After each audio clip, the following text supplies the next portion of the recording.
सब stage clear कराओ पीछे से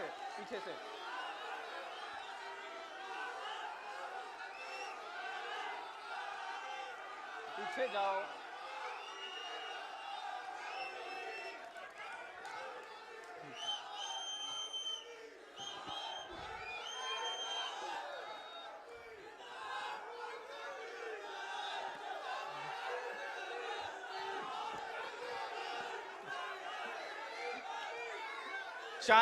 बैठ जाइए बैठ जाइए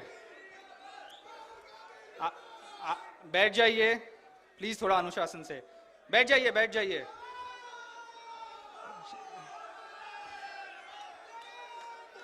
प्लीज बैठ जाइए। Thank you.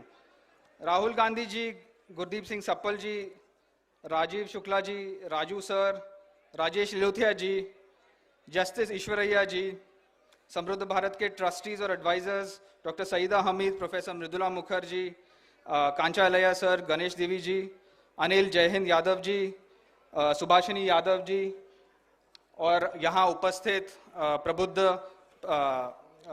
अध्यापक, सामाजिक कार्यकर्ता और प्रोफेशनल।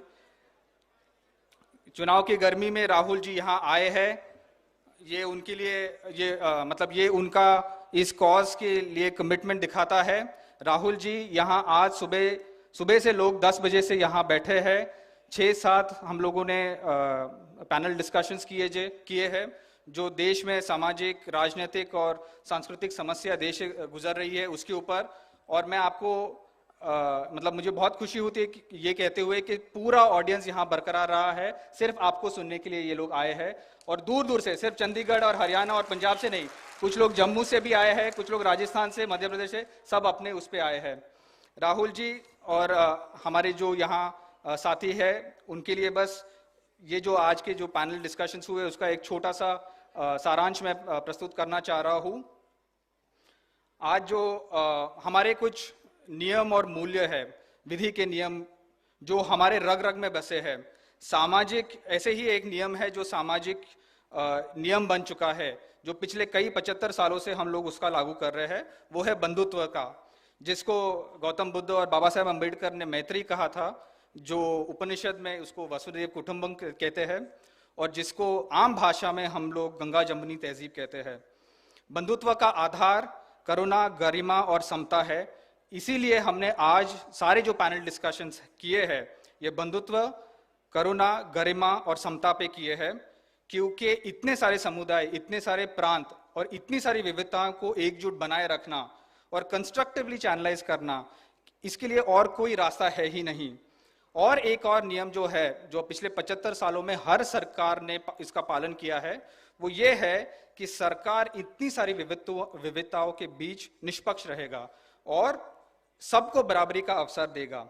ये दोनों मूल्यों का पालन ही भारत की प्रबुद्धि, समृद्धि और उन्नति का राज है। लेकिन आज हम सब जानते हैं, इतने सारे पैनल डिस्कशंस हुए हैं, सब ने इसका एक अपने अपने तरीके से इसका वर्णन किया है। देश के अन्य समुदायों को आज बांटा जा रहा है, पूरे चुनाव में बंटवारा होता रहा है, प्रांतों के बीच द्वेष की भावनाएं प्रकट की जा रही है, प्रोत्साहित की जा रही है। जो कल्याण की योजनाएं जो पिछले 75 सालों में लागू किए थे, खास करके दलित, आदिवासी, ओबीसी, डीएनटी, नोमैडिक ट्राइब्स और अल्पसंख्यकों के लिए, उन्हें नष्ट किया जा रहा है और सरकार जवाबदेही से बार बार बचती है। तो ये सिर्फ संस्थागत और संवैधानिक मूल्यों का उल्लंघन नहीं, बल्कि उनका राजधर्म का उल्लंघन है और हमारे स्वाभिमान, हमारे सम्मान के ऊपर वार किए जा रहे हैं।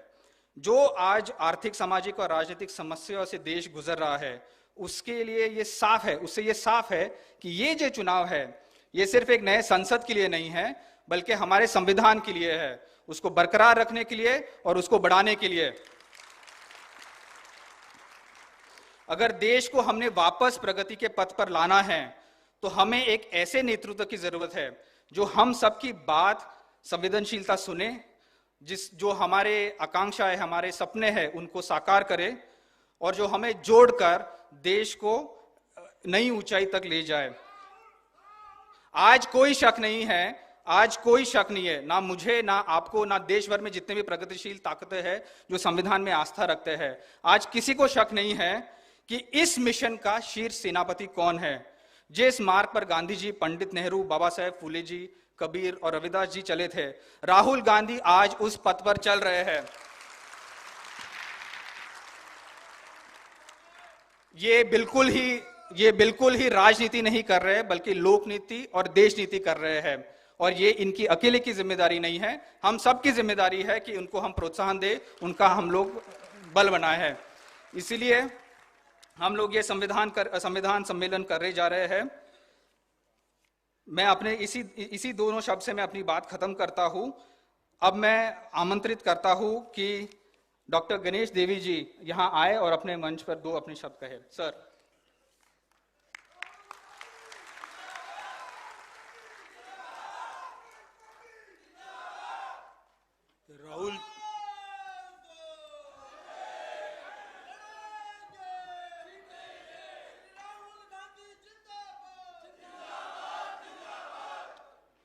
राहुल जी, मंच पे उपस्थित सभी और बहनों, भाइयों, दोस्तों, मैं जानता हूं, आप सब जानते हैं कि हम यहाँ राहुल जी को सुनने के लिए आए हैं, और इसलिए मैं केवल 3 वाक्य बोलना चाहता हूं और मेरी बात पूरी करूंगा। इस देश में पिछले 200-300 साल में कुछ बहुत महत्व के डिबेट्स हुए। 18वीं सदी के अंत में, 19वीं सदी के आरंभ में एक डिबेट हुआ था। उसको इतिहासकार सनातन वर्सेस नूतन इस नाम से जानते हैं, जिसमें राजा राम मोहन राय जैसे व्यक्ति थे। और उस डिबेट में सनातन को छोड़ के, सनातन का अर्थ वेद और उपनिषद नहीं है, एक मोरिबन ट्रेडिशन जिसमें असमानता वाला समाज था, वो छोड़ के नूतन के तरफ जाने का इस देश के लोगों ने निर्णय किया था 200 साल पहले। दूसरा डिबेट इस देश में हुआ था, जिसका आरंभ लगभग 1880 से हुआ और 1940 तक उसका अंत आया था। वो डिबेट था, इस देश जब यह आजाद होगा, नागरिक कौन होगी। तो एक पक्ष बोल रहा था, ये जिसकी भूमि है, पितृभूमि, उनकी पुण्य भूमि भी होनी चाहिए, उनका धर्म भी यहां पैदा होना। लेकिन उसका पराभव हुआ और इस देश में स्वीकारा कि इस देश में जो भी लोग हैं, जिस दिन संविधान मिला 26 जनवरी 1950 के दिन जब यह गणराज्य बना, उस दिन जो भी लोग यहां हैं वो सभी नागरिक हो गए। दूसरा डिबेट था, देश ने नागरिकत्व क्या हो यह स्वीकारा था, तय किया था। और तीसरा डिबेट हुआ था, जो राष्ट्र की कल्पना है वो कैसे हो, जर्मनी, इटली जैसी भूमि को लेके हो या लोगों को लेके हो। और उसका निर्णय संविधान ने किया कि ये रिपब्लिक होगा, India is A union of states, बहुत सारे लोगों का, बहुत सारे समाजों का मिलकर राष्ट्र बनाए। 3 महत्व के डिबेट है, और जिसमें नूतनता, नया बनाना, जिसमें फ्रेंच राज्य क्रांति के वैल्यूज राजू जी ने मेंशन किया था, वो समानता वाला समाज। दूसरा, जो भी यहां है वो नागरिक, उसको स्वीकारा जाए, उसको शामिल किया जाए, सम्मिलित किया जाए। और तीसरा डिबेट था कि ये फेडरेशन होगा, कोई एक नेता वाला एक कोई राष्ट्र, कोई राजा का राज्य नहीं होगा। ये तीनों डिबेट में जो देश ने मुद्दे पीछे छोड़े थे, उसको इकट्ठा करके पिछले 10 साल में इस राष्ट्र का चेहरा बदलने की कोशिश हुई है। और ये तीनों मुद्दे इस देश के प्रजा ने पीछे छोड़े थे, वो फिर से उकर के, फिर से जमीन से निकाल के हमारे माथे थोपने की कोशिश हुई है।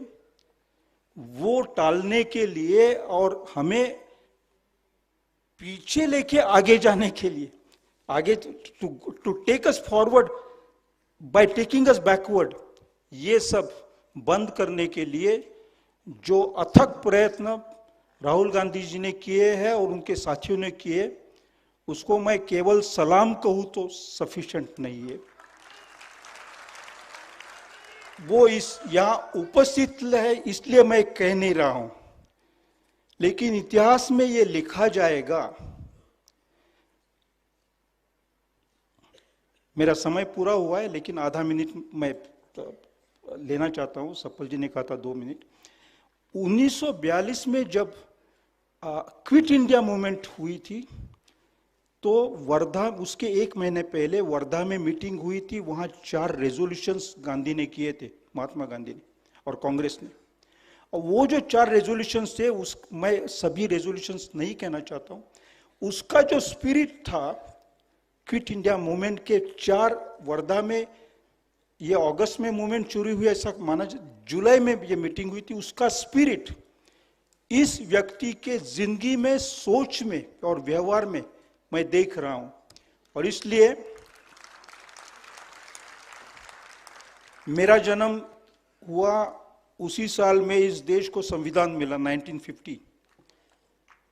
मैं सोच रहा था कि शायद मेरे मरने के पहले इस देश को फिर से वो स्पिरिट जागरूक होते हुए मैं देखूंगा। तो मुझे बड़ी आशा है, बदलाव हो चुका है, आ रहा है नहीं, बदलाव हो चुका है।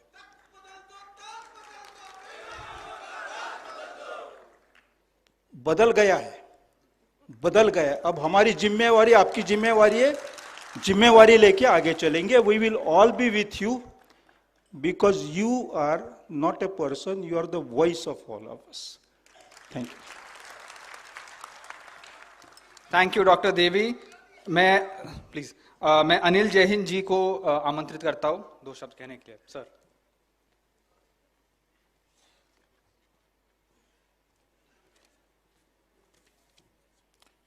धन्यवाद सतीश देशपांडे जी। इस देश के करोड़ों वंचितों, शोषितों, दबे कुचले लोगों और हाशिए पे धकेल दिए गए जो सदियों से लोग थे, उनके दिल की धड़कन हमारे न्याय योद्धा राहुल गांधी जी, मंचासीन सभी महानुभाव, और मेरे सामने इस ऑडियंस में मैं देख रहा हूं तमाम कोने कोने से आए जो संविधान के योद्धा हैं। आप सबको मेरा जय संविधान, जय हिंद। साथियों, हमारे इतिहास की 4 तारीखें स्वर्ण अक्षर से लिखी गई हैं। 31 मार्च 1931, जब कराची में कांग्रेस का अधिवेशन होता है और उसमें एक प्रस्ताव पास होता है कि देश जब भी आजाद होगा, देश के सभी नागरिकों को, चाहे वो किसी भी जाति के हों, चाहे वो किसी भी धर्म के हों, चाहे वो किसी भी क्षेत्र के हो, भाषा के हो, गरीब हो, अमीर हो, साक्षर हो, निरक्षर हो, उन सबको बराबर का सिविल राइट्स, फंडामेंटल राइट्स दिया जाएगा।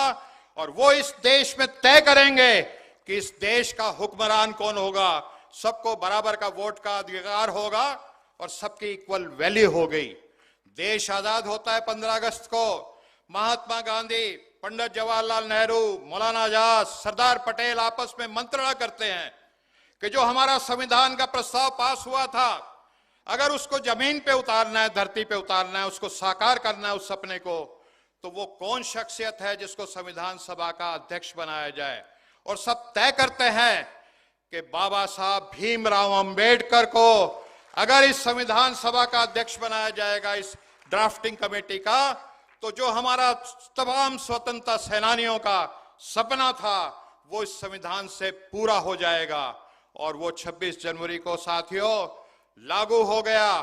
75 साल हो चुके हैं और आपके जीवन में, हमारे जीवन में, हमारी पीढ़ियों में जबरदस्त सकारात्मक बदलाव आ चुका है और हम बहुत आगे बढ़ चुके हैं। अगर मेरी इस बात से आप सहमत हैं कि संविधान ने हमारे जीवन में सकारात्मक बदलाव लाया है, हमारे जीवन को अच्छा किया है, उत्तर किया है, तो आप हाथ उठा करके मेरी बात का समर्थन करें कि आज अगर हम इतने आगे हैं तो इस संविधान की वजह से है।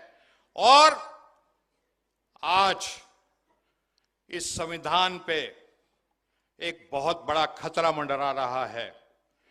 कुछ जालिम ताकतें जिनको ये अच्छा नहीं लगता कि सब बराबर हो जाएं, सबको आगे बढ़ने का मौका मिले, वो जालिम ताकतें, उनकी गिद्ध दृष्टि इस संविधान पे पड़ चुकी है और वो इस संविधान को नोच नोच के तार तार करने पर तुले हुए हैं। लेकिन इतिहास और कुदरत इस बात का साक्षी है कि इतिहास में जब जब जितना बड़ा खतरा आता है, इतिहास कुदरत हमें, हमारा भगवान, हमारा परमेश्वर उतना ही बड़ा न्याय योद्धा हमारे बीच में भेज देता है। और आज हमारे बीच में इस बड़े खतरे का मुकाबला करने के लिए जो न्याय योद्धा है, उसका नाम मैं नहीं कहूंगा, आप बोलेंगे एक बार और जी।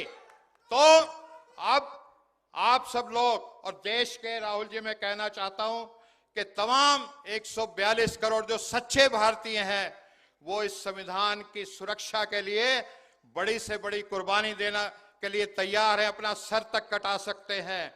और आज हम शहीद आजम भगत सिंह, शहीद उधम सिंह जी को याद करते हुए, ये उनकी जो एक वाणी होती थी कि वक्त आने पर बता देंगे तुझे आसमां, हम अभी से क्या बताएं क्या हमारे दिल में है। सरफरोशी की तमन्ना अब हमारे दिल में है, देखना है जोर कितना बाजुए कातिल में है। ये जो कातिल संविधान के, ये उनके लिए है। और हम सब राहुल जी की रहनुमाई में, इनकी क़यादत में, इनके बहादुर नेतृत्व में, इन्होंने जब से कहा है कि डरो मत, हम सबको एक बबर शेर बना दिया है और हम बड़ी से बड़ी कुर्बानी देंगे, लेकिन संविधान के एक पन्ने पे खरोंच भी नहीं आने देंगे। ये हमारा प्रण है। जय संविधान, जय हिंद। Thank you Anil. जय हिंद सर। मैं जस्टिस ईश्वरैया को आमंत्रित करता हूं सर, प्लीज प्लीज।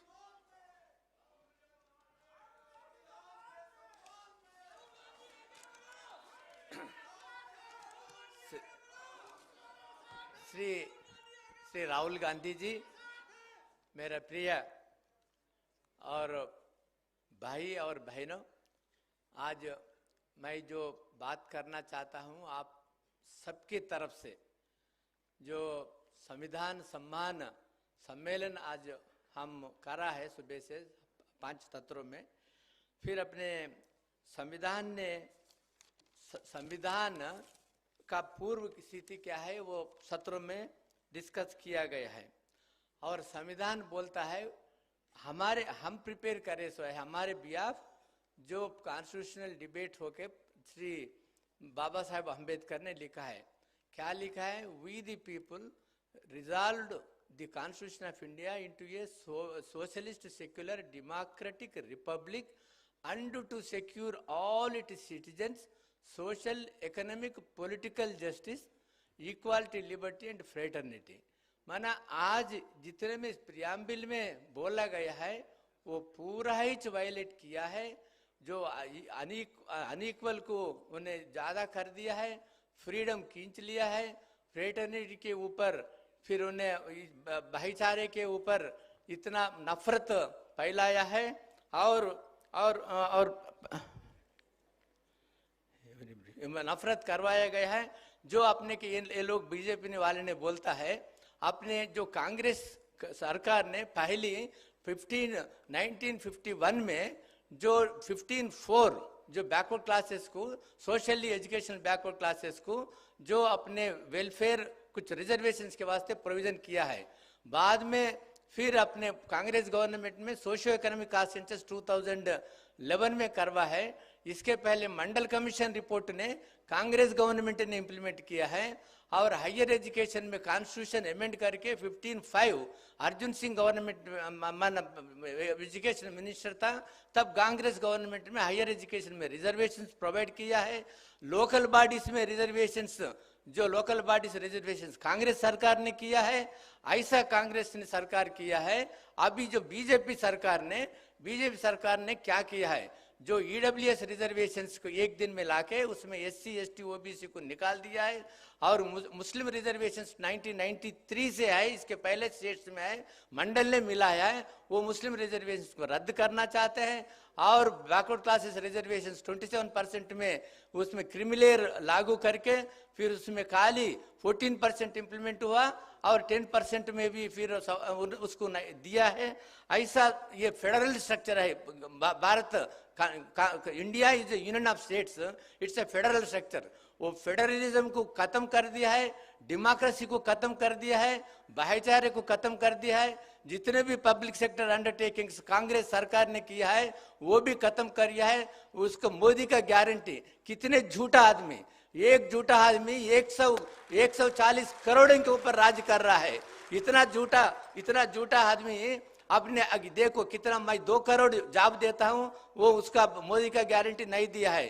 फिर अपने 14 लाख एक अकाउंट में जमा करता हूं, 14 लाख नहीं किया है, 14 लाख माफ किया है पूंजीपतियों को, और ये देश को डुबा है।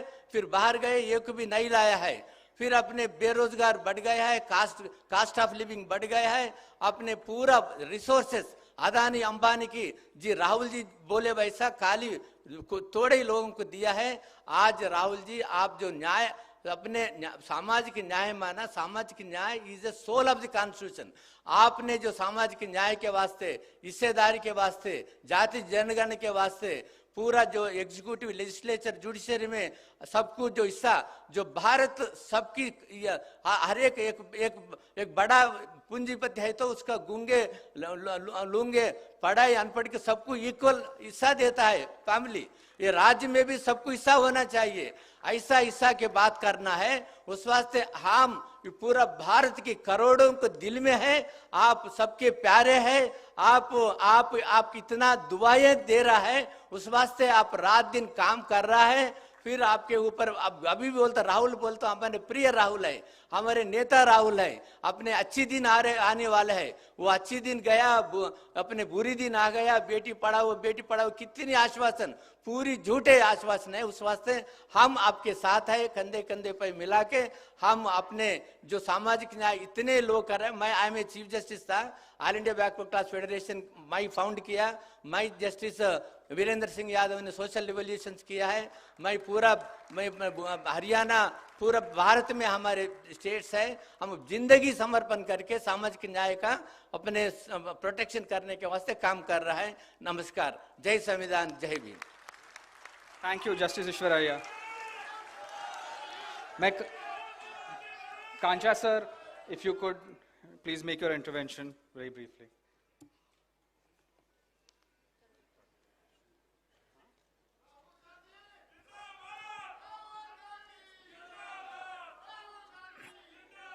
Friends, on 25th of this month, Punjab and Haryana are going to vote. And in this election, 2 लोग बैटलफील्ड में, जब पहले फेज शुरू हुआ लास्ट फेज तक बैटलफील्ड में है। एक आदमी राहुल गांधी जी कॉन्स्टिट्यूशन पकड़ के देश को बता रहे हैं, इसको बचाओ, इसको बचाओ।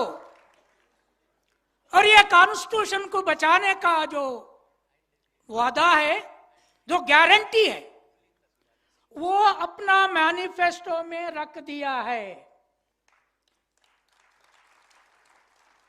और दूसरा, मैं एक ओबीसी हूं।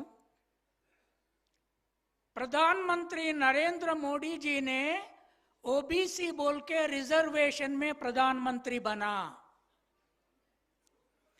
मगर रिजर्वेशन में प्रधानमंत्री बनने के बाद ओबीसी को कुछ नहीं दिया, पूरा अदानी को दे दिया।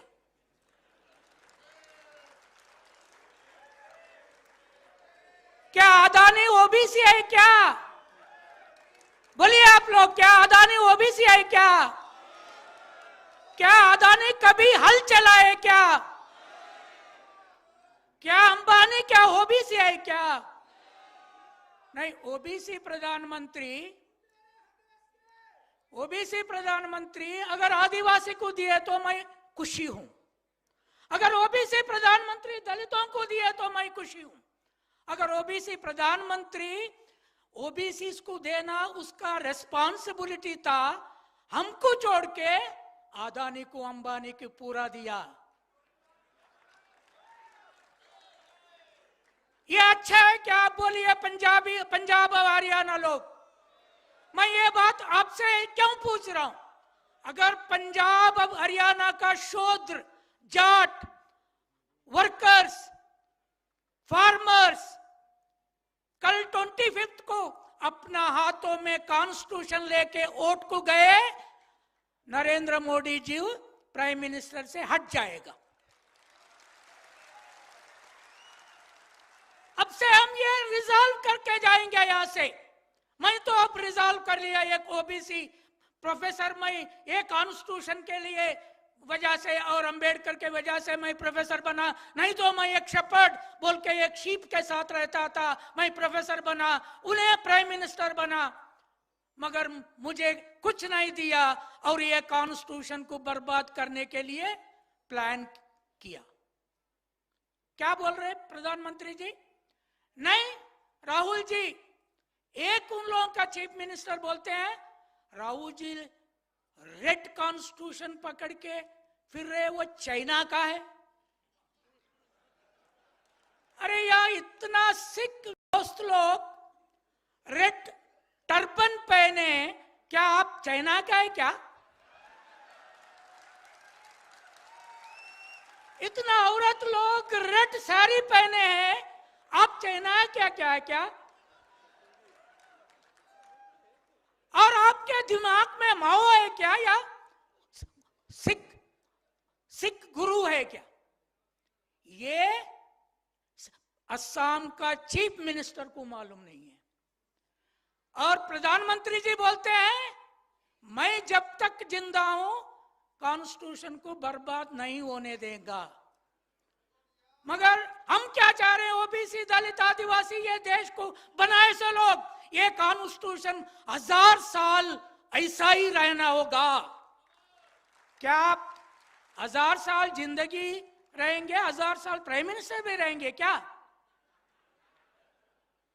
ना, राहुल जी कॉन्स्टिट्यूशन प्रोटेक्शन के लिए लोगों से मिलके पाद यात्रा करके, न्याय यात्रा करके लड़ाई कर रहे हैं। अगर ये इंडिया पावर में आने के बाद ये भी कॉन्स्टिट्यूशन को तोड़ने के ट्राई करे तो तुम पावर में जाने के बाद, पावर से जाने के बाद हमारे साथ आके लड़ेगा क्या?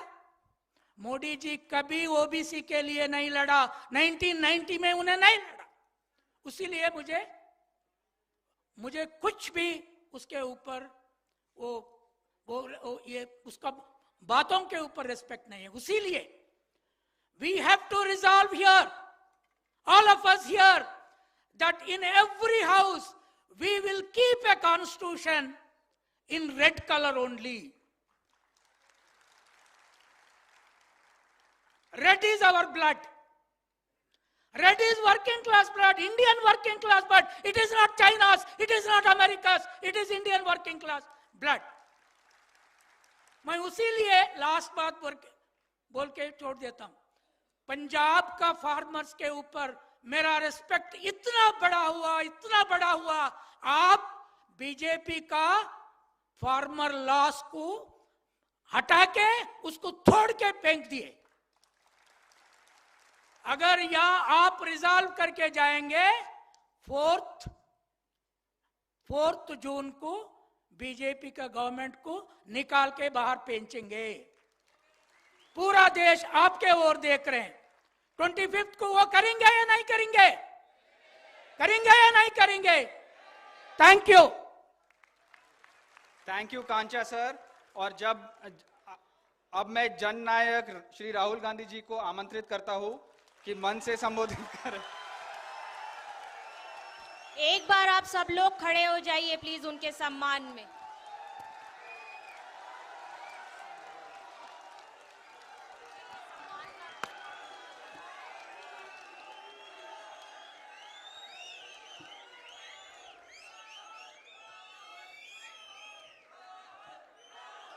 stage.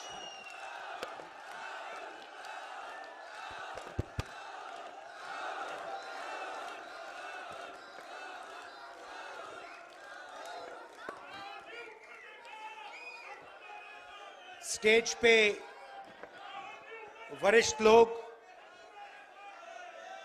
लीडर्स, भाइयों और बहनों, आप सबका यहां बहुत बहुत स्वागत, नमस्कार। थोड़ा मैं लेट हो गया, इसके लिए मैं आप सबसे माफी मांगता हूं। थोड़ा आपको कष्ट हुआ, मेरी गलती है, तो सॉरी। अभी आपने, मैं सोच रहा था जब आप कह रहे थे कि 2-3 अलग अलग डिबेट्स हुए थे 1947 में, उससे पहले, और उन्होंने हिंदुस्तान का फाउंडेशन बनाया था। और आपने कहा कि अब वही जो फाउंडेशनल आइडियाज हैं उनको तोड़ा जा रहा है, परे करा जाए। कॉन्स्टिट्यूशन सिर्फ एक किताब नहीं है। कॉन्स्टिट्यूशन, अगर आप इसको थोड़ी गहराई से देखें, ये actually transfer of power document है। और ये सिर्फ एक किताब नहीं है, ये एक ट्रांसफर ऑफ पावर की प्रोसेस है जो 1947 में शुरू हुई है। अब एक बात क्लियर है, वो 1947 में भी थी, आज भी है, शायद कल भी होगी, कि अगर आप हिंदुस्तान के पॉपुलेशन को देखें, सर्वे करें, तो आपको पता लगेगा कि तकरीबन 90% पॉपुलेशन दलित, आदिवासी,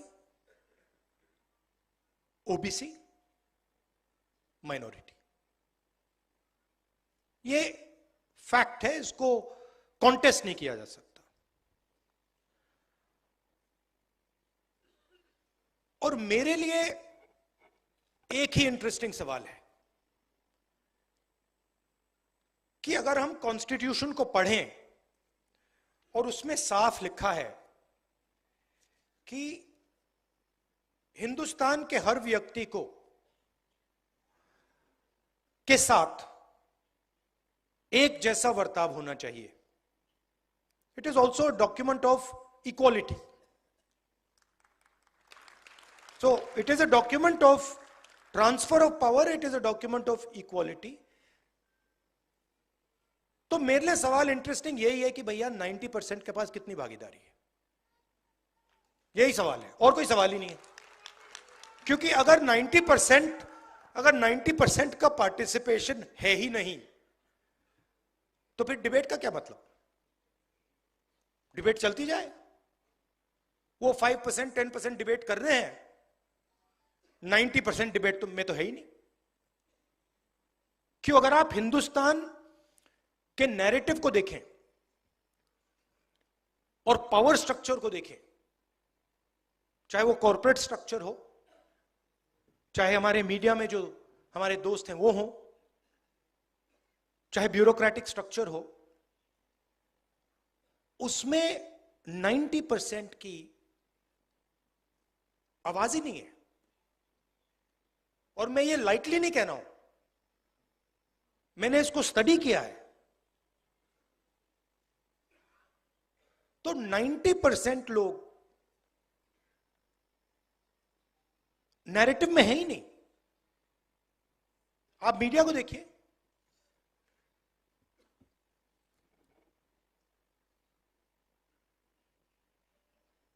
किसान के भी आपने कभी बात देखी है मीडिया में? कभी देखी है आपने? बढ़ाई की देखी? मजदूर की देखी? नाई की देखी? जो सफाई कर्मचारी हैं उनकी बात देखी? नेवर। मतलब ऐसा चल रहा है कि ये 90% है ही नहीं।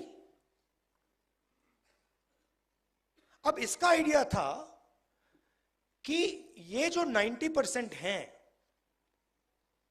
ये डिबेट में शामिल हों, इनको डिबेट के औजार मिले, इनको भागीदारी मिले, इनको पार्टिसिपेशन मिले। अब मान लीजिए यहां पे हम 10 लोग बैठे हैं और मैं माइक लिया हूं और मैं भाषण कर रहा हूं और उनको माइक ही नहीं मिलता है, तो डिबेट किस बात की हो रही है?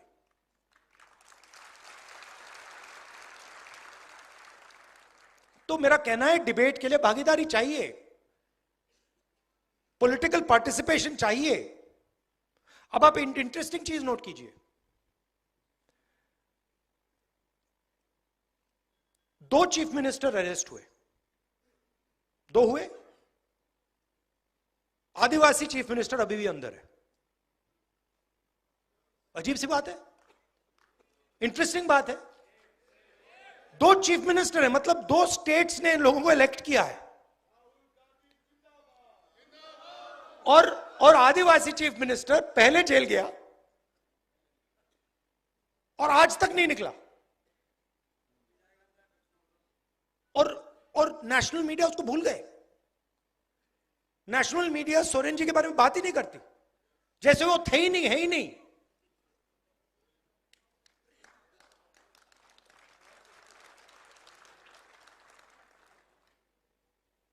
मायावती जी भ्रष्ट हैं, मगर नवीन पटनायक भ्रष्ट नहीं है।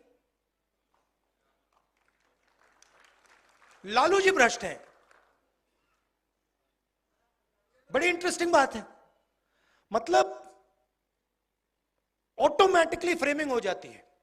कोई ट्राइबल, आदिवासी हो, दलित हो, पिछड़ा हो, उसकी फ्रेमिंग हो जाती है कि ये भैया ये है, और 2 अलग अलग कानून चलते हैं, रूल्स चलते हैं। मैंने कल कहा Uber driver, truck driver, bus driver गलती से अगर एक्सीडेंट कर देते हैं, किसी को मार देते हैं, एकदम उनको पकड़ के 10 साल की जेल हो जाती है, चाबी फेंक देते हैं। पुणे में 17 साल का बच्चा शराब पी के पोर्श गाड़ी चलाता है, 2 लोगों को मार देता है, और उससे कहा जाता है कि आप ऐसे लिखिए, ऐसे लिखिए। अच्छा भाई, अगर वो ऐसे लिखेगा तो ट्रक ड्राइवर से भी ऐसे लिखाओ, बस ड्राइवर से भी ऐसे लिखाओ, टेम्पो ड्राइवर से भी ऐसे लिखाओ। तो और 2 भाषाएं चल रही हैं, 2 अलग अलग भाषा। मैं आपको उदाहरण देता हूं। एक दिन मैंने कॉन्स्टिट्यूशन क्लब में एक भाषण कर दिया, पता नहीं आपको याद है नहीं। उसमें मैंने कहा, एस्केप वेलोसिटी की बात की, याद है आपको? मैंने कहा कि देखिए, जो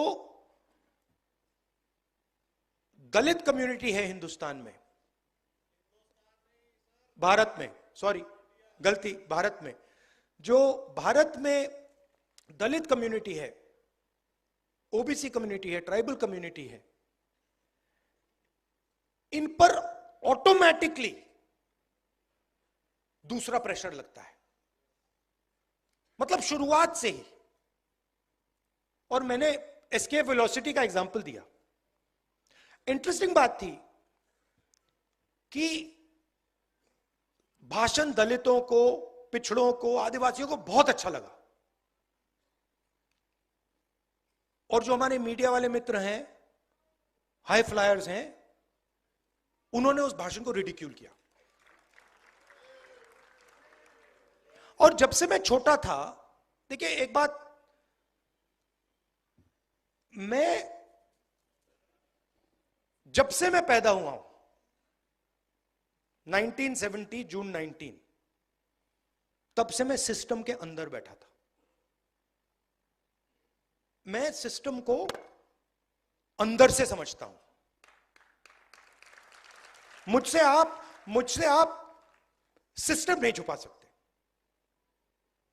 कैसे चलता है, किसको फेवर करता है, किस प्रकार से फेवर करता है, किसकी रक्षा करता है, किसको अटैक करता है, ये सब मुझे मालूम है, दिखता है, कि मैं उसके अंदर से आया हूं। प्राइम मिनिस्टर हाउस में जब दादी प्राइम मिनिस्टर थी तब था, पापा थे, मनमोहन सिंह जी थे, तब भी मैं जाता था, तो मुझे सिस्टम अंदर से मालूम है। और मैं आपको कह रहा हूं, system is aligned against lower castes, मतलब भयंकर तरीके से, हर लेवल पे। आप कॉर्पोरेट सिस्टम देख लो, मीडिया सिस्टम देख लो, ब्यूरोक्रेसी देख लो, जुडिशरी देख लो, एजुकेशन सिस्टम देख लो, मिलिट्री देख लो, जहां भी आप देखोगे 90% का पार्टिसिपेशन ही नहीं है। और आर्ग्यूमेंट बनाई जाती है, मेरिट की आर्ग्यूमेंट। अब ये कैसे हो सकता है कि 90% के पास मेरिट नहीं है? हो ही नहीं सकता। तो कोई ना कोई कमी तो सिस्टम में है। मैंने पता लगाया, सारे आंकड़े निकाल दिए मैंने। मैं एक दिन आपको दिखाऊंगा, आप मतलब चौंक जाओगे। मीडिया में senior anchors, senior influencers, media owners, senior managers, एक दलित, एक आदिवासी, एक ओबीसी नहीं है। एक नहीं है। मैंने पूरी लिस्ट निकाली, एक नहीं मिला। फिर एक मीडिया का ओनर था, जानता हूं उसको, तो मैंने उनसे कहा कि देखिए एक बात बताइए, मुझे एक बात समझ नहीं आ रही। कहते हैं क्या? मैंने कहा आप एंड में आप अपना न्यूज़पेपर बेचना चाहते हो, आप अपना प्रोडक्ट बेचना चाहते हो? कहता है हां। तो मैंने कहा मुझे ये आप समझाओ कि 90% जो लोग हैं उनकी बात आप क्यों नहीं करते हो?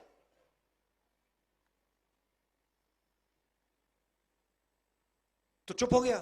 फिर मैंने कहा आप मेरे लिए एक काम कीजिए, आप जाके पता लगाइए कि आपके न्यूज़पेपर में जर्नलिस्ट्स, ये बाकी लोग ओबीसी कम्युनिटी, दलित कम्युनिटी के कितने हैं? जवाब नहीं दिया मुझे, चुप, वापस नहीं आया। और ये हर लेवल पे हो रहा है। आपने अदानी जी की बात की। फाइनेंशियल टाइम्स में एक आर्टिकल आता है, अदानी जी इंडोनेशिया से कोल खरीदते हैं, उसके प्राइस को इन्फ्लेट करते हैं, और हिंदुस्तान के जो पावर कंपनीज हैं उनको वो कोयला इन्फ्लेट करके बेचते हैं। हजारों करोड़ रुपए उन्होंने ऐसे ले लिए। बिजली बिल कौन देता है? 90% देता है ना। तो पूरे का पूरे सिस्टम का यही काम है। जो 90% है उनके लिए 2-3 एवेन्यूज हैं। पहले पब्लिक सेक्टर हुआ करता था, उसको खत्म कर दिया। रेलवेज है, उसको खत्म कर रहे हैं। आर्मी में आप रिस्पेक्टेबल जॉब पा सकते थे उसको खत्म कर दिया, उसको मजदूर बना दिया, अग्निवीर बना दिया। और फिर आप मनरेगा देखिए, 90% की वहां पे आपको लिस्ट मिल जाएगी। मजदूरों को देखिए, वहां 90% मिल जाएंगे। और मेरे लिए फ्रैंकली अब ये पॉलिटिकल बात नहीं रही है इसमें, मुझे मतलब ये अब पॉलिटिकल, मेरे लिए पॉलिटिकल बात नहीं। मेरे लिए अब ये मिशन है, इसको मैं छोड़ूंगा नहीं।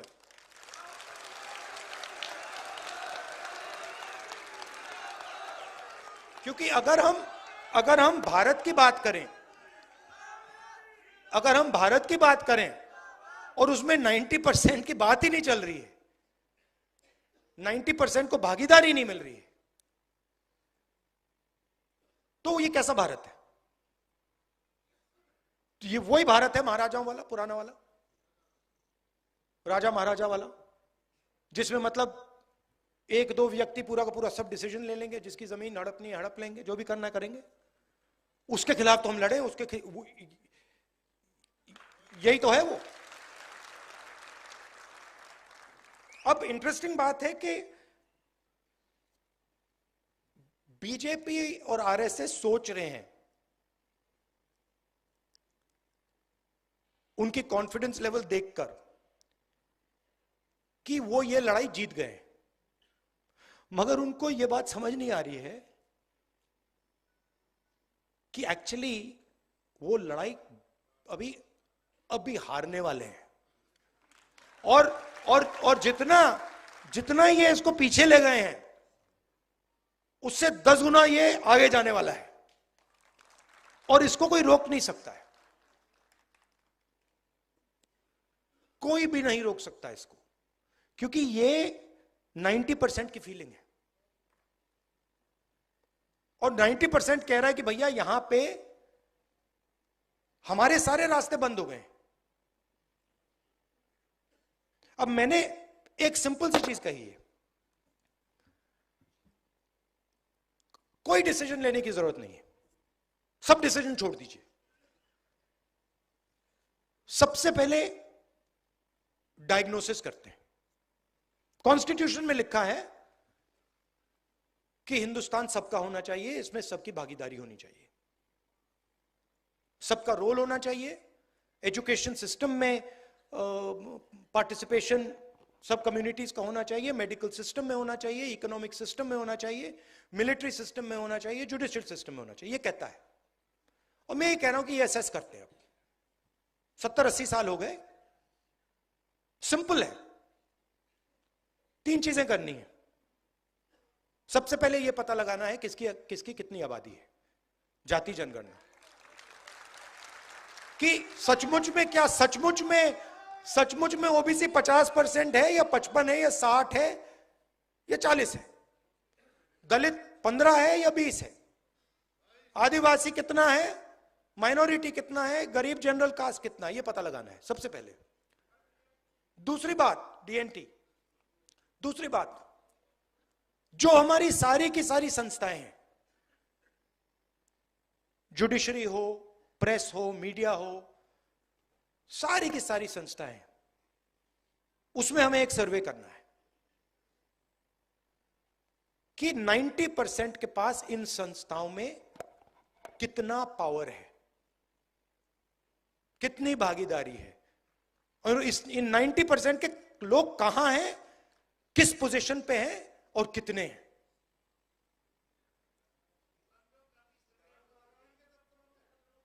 हाँ, यह दूसरी बात है। और तीसरी बात, इकोनॉमिक फाइनेंशियल सर्वे, कि हिंदुस्तान का जो धन है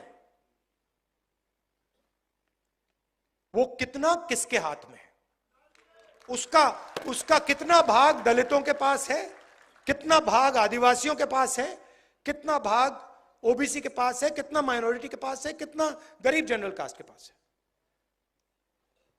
और हमारी सरकार आएगी तो मेरी पहली प्रायोरिटी ये 3 काम होंगे। और डायग्नोस्टिक के बाद ऑटोमेटिकली सबको पता लग जाएगा कि देश की हालत क्या है, प्रगति, सच्ची प्रगति कितनी हुई है। देखिए, अगर आपने 1% लोगों को, हिंदुस्तान की प्रगति की बात होती है, अगर आपने 1% लोगों को हिंदुस्तान का 40% धन पकड़ा दिया, तो ये कौन सी प्रगति है? ये तो हम वापस महाराजा वाले सिस्टम में पहुंच गए। तो प्रगति के लिए सबसे जरूरी शब्द पावर शेयरिंग, भागीदारी है। एक और बड़ी फैशनेबल चीज चली है कि भाई मोदी जी बहुत कहते हैं हमने ओबीसी को, दलित को इज्जत दी। देखिए, इज्जत आप दे रहे हो, हमें इज्जत नहीं चाहिए, हमें पावर शेयरिंग चाहिए। आप अपनी इज्जत रखिए,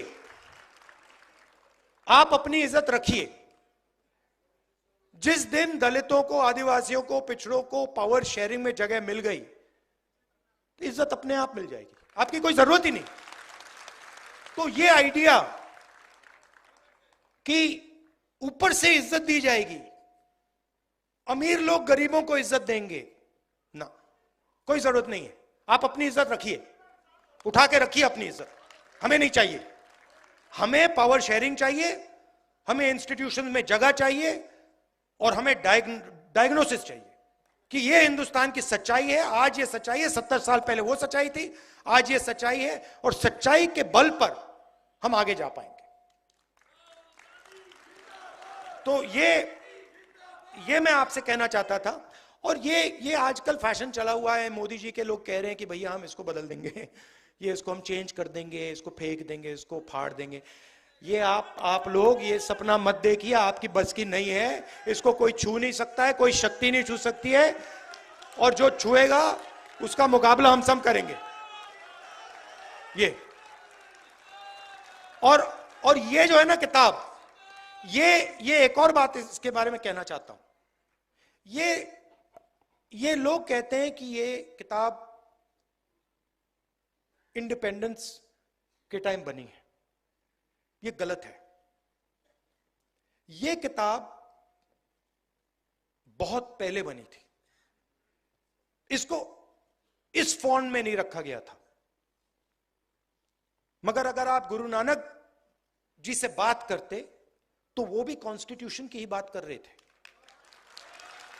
अगर आप बुद्धा से बात करते तो वो भी कॉन्स्टिट्यूशन की बात कर रहे थे। नारायण गुरु जी के बात कीजिए, बसवना से बात कीजिए, अंबेडकर जी से बात कीजिए, फूले जी से बात कीजिए, सब के सब बेसिक प्रिंसिपल्स इसी किताब के थे। तो हम 50 साल पुरानी लड़ाई नहीं लड़ रहे हैं, हम हजारों साल पुरानी लड़ाई लड़ रहे हैं। और अगर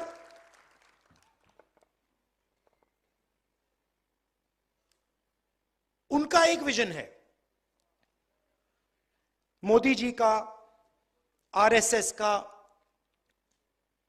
उनका एक विजन है। वो कहते हैं कि उनका हजारों साल पुराना विजन है, हमारा भी विजन है, और हमारा भी विजन हजारों साल पुराना है, और ये लड़ाई हजारों साल से चल रही है। तो ये मैं आपसे कहना चाहता था।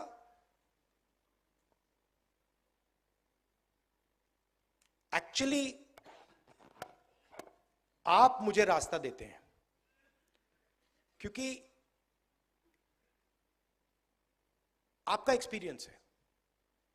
मैं अगर कहूं कि जो दलितों के दिल में फीलिंग आती है उसको मैं समझता हूं, वो गलत है।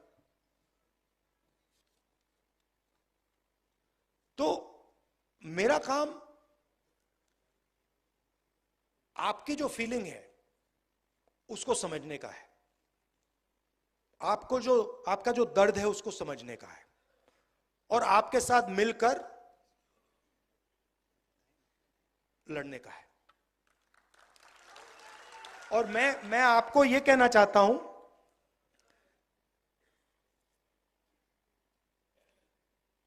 कि अभी इंटरेस्टिंग टाइम शुरू हो रहा है।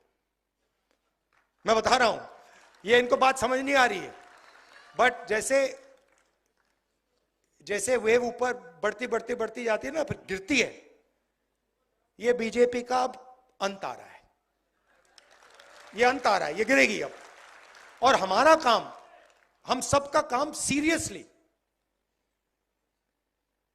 एक विजन बनाने का है। अगले 10 साल का, अगले 20 साल का भारत के लिए 90% का भागीदारी का विजन बनाने का है। शांति से, प्यार से, बिना नफरत, बिना गुस्सा, कि भैया ये हमारा प्लान है, इससे हम हिंदुस्तान के ज्यादा से ज्यादा लोगों को इस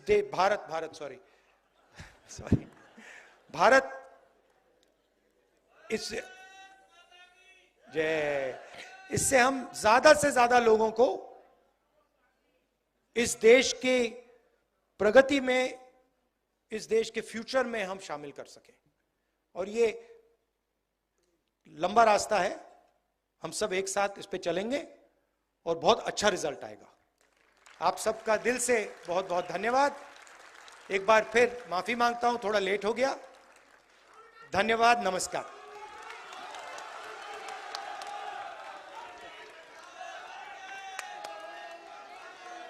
राहुल जी का जोरदार तालियों के साथ अभिनंदन। मैं गुरदीप जी को आमंत्रित करता हूं कि वो वोट ऑफ थैंक्स दे।